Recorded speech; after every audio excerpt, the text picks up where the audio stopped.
Assalamualaikum warahmatullahi taala wabarakatuh. Tuan-tuan, sambung kisah anxiety kan.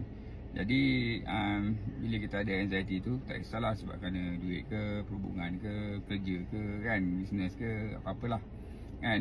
Jadi macam mana cara kita nak keluar kan. So anxiety ni payah tuan-tuan. Sebab kalau orang tak faham, dia ingatkan kita apa nama? Dia ingat kita tak beriman, dia ingat kita tak ingat Allah dan sebagainya. Padahal macam F.Y sendiri, F.Y ni memang suka berzikir kan. Bila ada masa-masa terluang, insyaAllah F.Y akan luangkan masa dengan berzikir, dengan ingatan kepada Allah Ta'ala ataupun berselawat kan.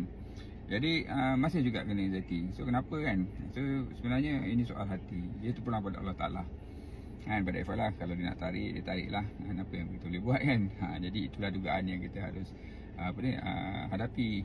Jadi dugaan hati ni satu benda yang payah lah kan. Tapi tak apalah kan. Apa yang penting lah untuk kita berusaha untuk keluar dari keadaan ini kan.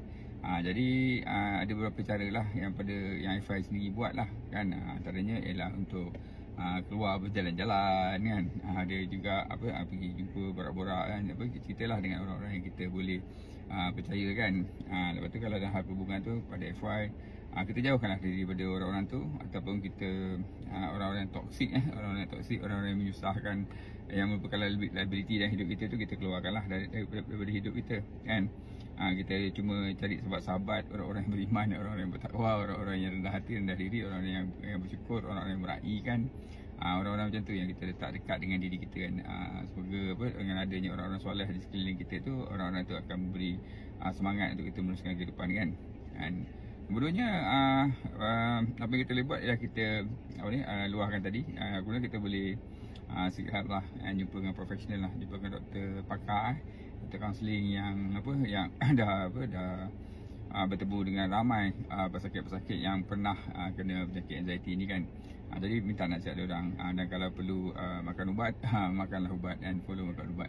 Tapi dari segi tasawufnya, dari segi makrifat dia kan, sebenarnya dengan dugaan macam ni pun Allah dah bagi Nabi dia lah, dan mendidik ialah untuk bersabar dan mendirikan solat. Kenapa? Kadang-kadang dalam hidup kita ni kita banyak overthinking tentang masa depan yang tak tahu kan. Kita cuba fikir, kita overthinking yang ni lah, macam tu lah, kita akan jadi teruk lah kan, nanti tak dapat duit lah kan, nanti kita tak cukup makan lah, nanti rumah kena jual lah, kereta kena jual lah, whatever lah yang kita fikir tu.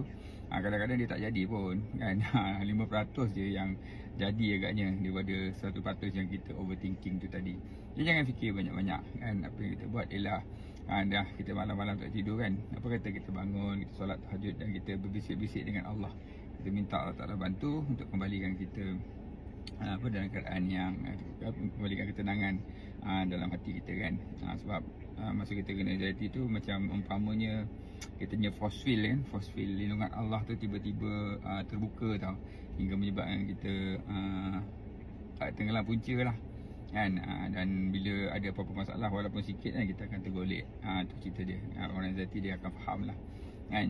Jadi dalam hal ini tenang-tenang selalu, insyaAllah kan. Kita usahakan agar kita tingkatkan amal ibadah kita kepada Allah SWT kan. Kita doa pada Allah, semoga Allah kembalikan ketenangan, hilangkan kegelisahan kan, jauhkan kita daripada penindasan manusia, jauhkan kita daripada bebanan hutang dan sebagainya kan.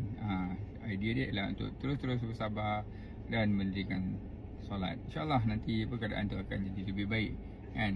Selagi kita hidup, selagi itu kita akan terus berjuang untuk meneruskan kehidupan ini. Dan jangan cari jalan yang negatif dan membawa kemungkaran pula kan, yang akan merosakkan kita lebih jauh lagi. Itu saja pesanan F.Y dalam hal episod anxiety buat kali ini. InsyaAllah kita jumpa lagi tuan-tuan. Assalamualaikum. Bye.